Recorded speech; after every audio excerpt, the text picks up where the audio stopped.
If you're a hockey fan, you probably have seen what they call the Zamboni, clearing the ice between periods and also after the game or just before the game.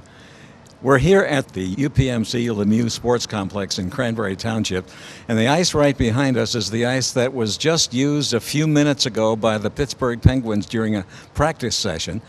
And the Zamboni is what we want to talk about here today, and Brandon Radicke is with us. He's the manager of ice operations not only here in Cranberry, but also at the Consol Energy Center down in Pittsburgh.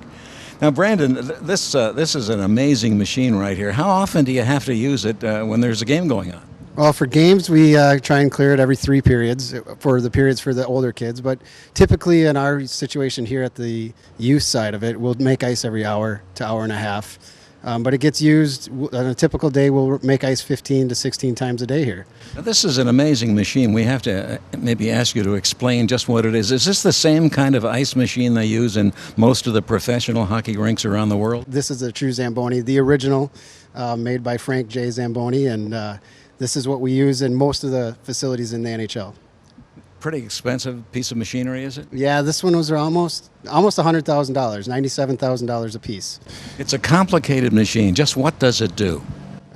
A lot of things. It can shave the ice, which we have to shave it to get the ruts out. It adds water. It washes it, all in one sweep.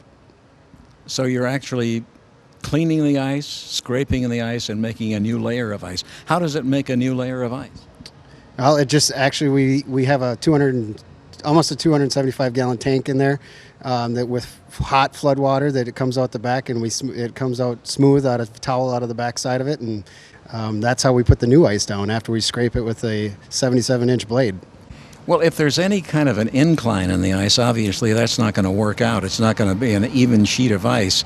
I know you use some kind of technology to know exactly how straight that is. Yeah, we're kind of a pioneer in the NHL that we added to a laser system, and the laser system has a system that reads off of a depth that we can keep it consistent across the whole sheet of ice. So we try up here to keep 1.5 inches of ice consistently across the whole floor, and that laser system adjusts the blade as you drive automatically and keeps it perfectly at 1.5 inches of ice. Well, Brandon, you're responsible for the ice here at the complex in Cranberry and also the one in Pittsburgh. Is the treatment of the ice about the same in both places? Yes and no. Temperature-wise and things like that, there's different battles between having 18,000 people in a building and prepping for that compared to here with just a normal ice rental. We do things a lot different on game days compared to a normal sheet, but the concept is all the same. We drive the same and make the same amount of ice, or the same way with the Zambonis, but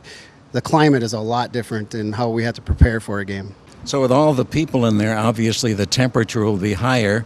Does that mean you have to turn the ice, whatever causes the ice to freeze, lower? A little bit. We change the floor temps a little bit, but mostly it's our air temperature that gets affected in the building. And the players don't want to skate in too warm of conditions because that's miserable, and it also affects the ice greatly, along with the humidity that comes in with the building. So in the winter, it's not too bad, but in your shoulder seasons in the spring and fall, we combat it with dehumidification in the building as well. So we try and keep our building temp around 57, 58 degrees at the start of the game, and we'll end at the game about 62 degrees, 63 at the highest. And there's a league recommendation of where you should be for it, and we try and stay in those parameters.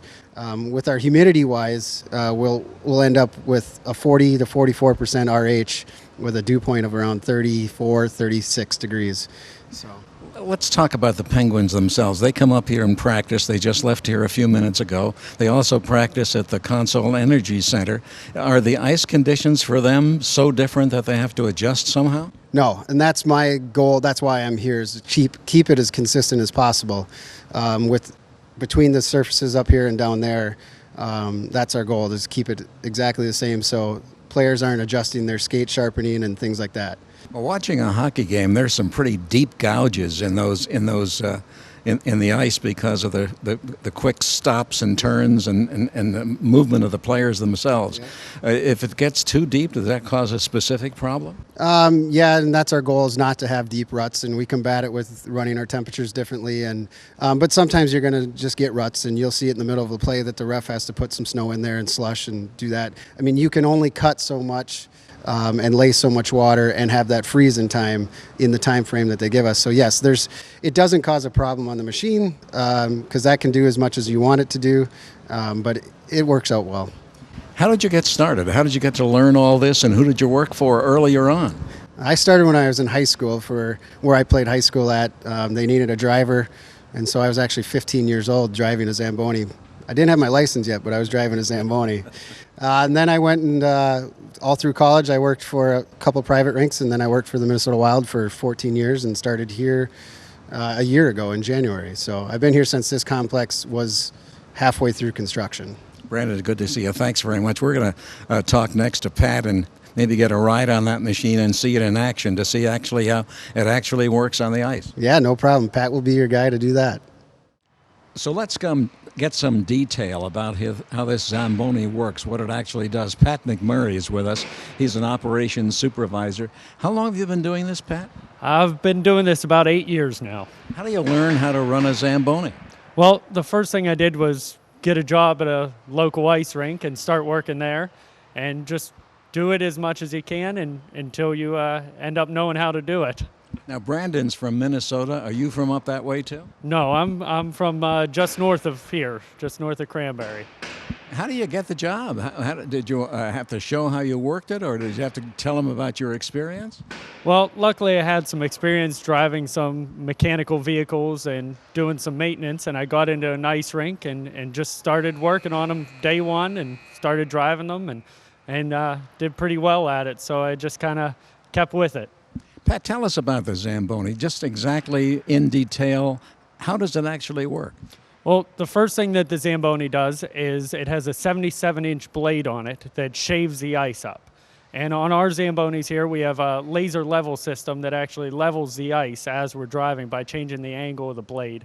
And it shaves up more or less ice depending on how thick the ice is. Do you have to do anything different at all when there are more gouges in the ice from the skates, or sometimes fewer gouges? We are able to change the max depth that the blade will cut depending on how the ice is looking. Let's talk some more about the laser. Just how does that work and what does it do? Well, we have transmitters on the sides of each rink that shoot a laser level across the ice, and it hits on the post on the back of the Zamboni, and depending on where it hits on that post, it tells us exactly how thick our ice is at any point on the ice down to 1/100th of an inch. So that means that all across the ice it'll be exactly level and the same depth. Correct. It tells us exactly how thick it is. So we keep our ice at 1.5 inches here, and it changes the angle of the blade to make it 1.5 inches across the sheet of ice. Okay, you started with the first step. What happens next? After the blade shaves up the ice, the augers move it from the conditioner to the other set of augers up into the dump tank. And it fills with snow. It holds about 350 gallons of snow in the front of the dump tank. Is that enough of a tank to hold all the snow after completely doing the ice one time? Depending on how much you shave off, you'll shave off about a 64th to a 32nd of ice every time you cut. And so if you do it right, you'll end up with a full tank at the end. So you're scraping down some of the ice, and then you have to add or create new ice. How do you do that? Correct. We have a 200-gallon water tank on these Zambonis that we put 160-degree water in. And that water comes out of the back of the Zamboni, out of a pipe on the back of the conditioner. And that water lays down on the ice and actually bonds with the ice that's already there and makes a new level sheet of ice. How long does it take that new water to freeze? It takes around 5 minutes to freeze up completely, depending on how much water you put down. But you always have to use hot water. If you use cold water, it won't make good ice. The ice will be kind of brittle. By using the hot water, it actually bonds with it and makes one solid sheet of ice. So is that all there to it? You scrape the ice, you put down the water, it makes new ice, but there's a lot of other stuff on here that we haven't heard about yet. There is. There's a lot that goes into it. It's a simple process, really, but knowing what to do and when to do it is really the technical part of it. So it's not just driving up and down on the ice, you've got to make some adjustments along the way. Yes, you do. And really that's something that you get just by driving Zambonis for a long time and getting experience with it. How long does it take to do one sheet of ice? Takes about 10 to 15 minutes, depending on how much time you have. You don't really want to go any faster than that, because if you go any faster than 10 minutes, it really doesn't give the machine enough time to really do its job right. Well, I understand, Pat, that there's a particular problem on the edges of the ice, that sometimes there's a buildup. How do you handle that? On Zambonis, they have a board brush on them that actually gets the snow away. And at the end of the night, we run an edger on the side of the rink that actually acts like a push mower, and it smooths out the ice on the side. Do you ever get any complaints from the skaters, from the Penguins, for instance, or Penguin management, that maybe the ice was not as good as it should be? We haven't yet, and hopefully we don't. So the ice is usually pretty good, and we haven't had any complaints yet. Is there a certain pattern that you go across the ice when you're making new ice? Yeah, there's lots of different patterns depending on if you're cutting with 2 Zambonis or if you're just cutting with one. But you usually make oval patterns up the middle of the ice and around the walls. Pat, what kind of maintenance do you have to do on a machine, a $97,000 machine like this? Well, on the Zambonis, we have to grease them every day on the conditioner because there's a lot of moving parts on them. You also have to check the tire pressures just like any car and change the oil and grease all the grease fittings underneath it as well. These Zambonis are run on propane, and we have to change the propane tanks about once a day. Because it operates with lots of water, are there some rust problems or some undercoating problems? The Zambonis are made to be in water for the most part, but they do get some rust spots on them. But you just have to make sure you oil them and take care of the spots when you see them. Is doing this kind of work at a regular ice skating rink a lot different than doing it here professionally at the sports complex in Cranberry? Yes, it gives it a little bit different feel, and working with the Penguins to give them the best ice we can, it really adds a little extra to it. How many people are there in this crew? I know we talk with Brandon, who's in charge of all of this, and then there's you. Are you the only 2? No, we have about 10 guys on the operation side of the ice rink that drive the Zambonis and work on the ice with us. Good to talk to you. Thanks very much. Now, we want to get on top of this machine. Can I get in there and drive it, maybe to take a few minutes to see how it feels? Absolutely. So we've learned about this miraculous machine, the Zamboni, that makes ice surfaces around the world, including right here at the UPMC Lemieux Sports Complex in Cranberry Township. I'm Larry Berg. We'll see you next time on Faces and Places.